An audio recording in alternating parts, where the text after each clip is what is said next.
Former President Trump filed a lawsuit on Monday asking a federal judge to appoint a special watchdog to review documents seized from Mar-a-Lago. This comes as the government reportedly recovered 300 documents with classified markings from the raid. This is according to the New York Times.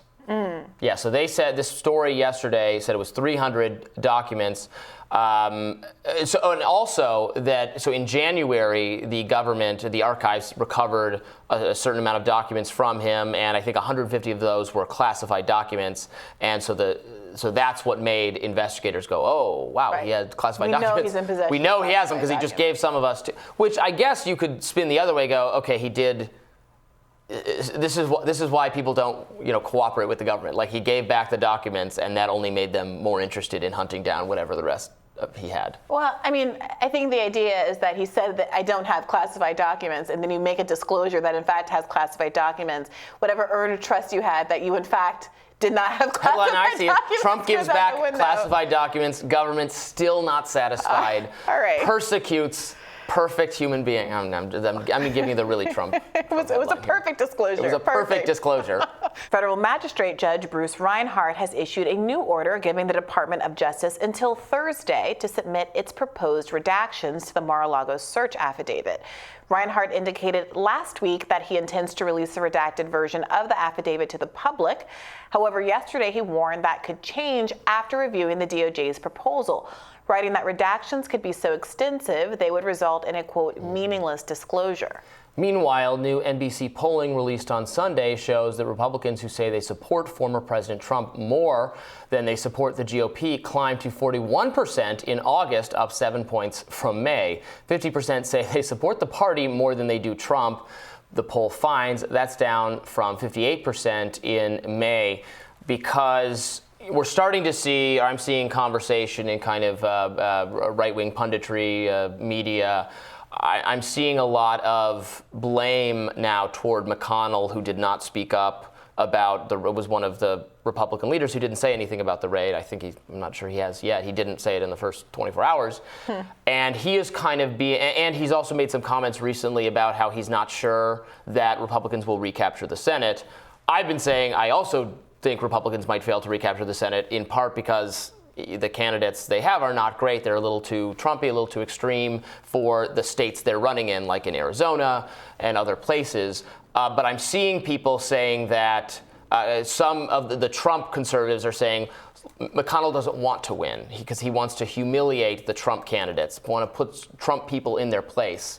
So he's not helping, etc. So this is all, so that whether you're with Trump or with the GOP, that polling is interesting given how Trump people in conservative media are trying to frame what's going on right now. So he's trying to punish people who have chosen Trump over party, even as more and more people apparently are choosing Trump over party. Now, that's what they're saying. I don't really necessarily buy that that's actually what's going on. I'm sure Mitch McConnell would like to be the Senate Majority Leader rather than the Senate Minority Leader. No one chooses to not have power when it's out there. I don't think he's not sabotaging the Arizona race as much as the candidates themselves are sabotaging the Arizona races, right? Well, it's interesting. I saw a clip from Laura Ingraham yesterday where she sounded a lot like how Democrats typically sound as they try to cajole voters into being excited about these lackluster candidates. And the beatings will continue until morale improves. I put a little bit of a smile on my face. Look, it's not good for the American public that we have two parties that nobody's excited about because leadership is so out of touch with what Americans actually want. But there was a little bit of, your misery loves company in seeing that conservatives are now in a place that Democrats have been, where they're having to say, look, I know they're not great, but it's our job as Republicans just to rally around these people and get them in office. What do you want? A cookie? What do you want? A prize? It's a big Hillary Clinton vibes out of Laura Ingraham yesterday. It's the best I can do me. What do voters want? Just candidates we like who will do policies we support. Best we can do is Trump versus Biden again. Right.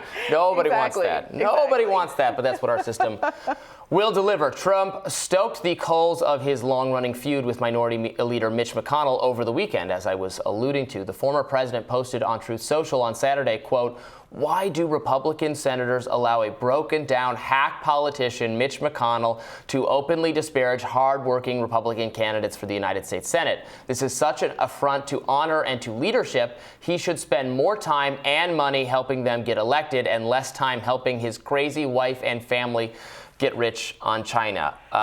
Okay, so Mitch McConnell's wife was a cabinet secretary under Trump that Trump appointed. So that's one thing. The other thing is the candidates are more reliant on funding from Mitch McConnell because Trump is not funding these candidates and is sucking up so much of the of right-wing donations is going to the Trump PAC that he's just sitting on all that money. Like, he's not doling that out. He could be playing more of a kingmaker role apart from just his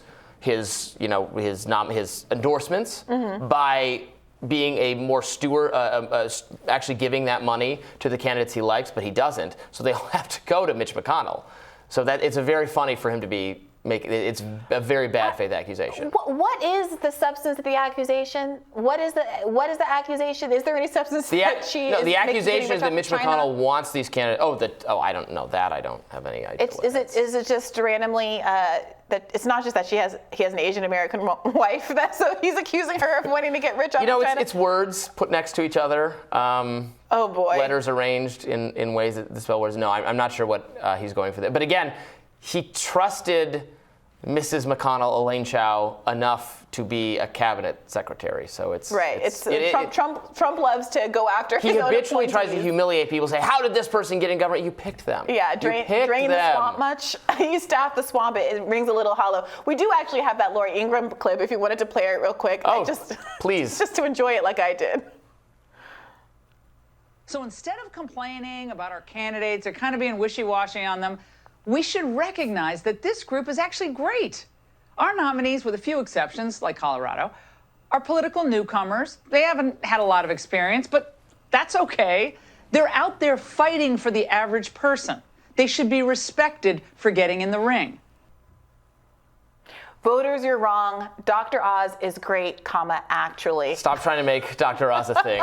Dr. Oz is not going to be a thing. Yeah, well, we'll continue to follow that and other races around the country as we head into midterms. But first, more Rising up next.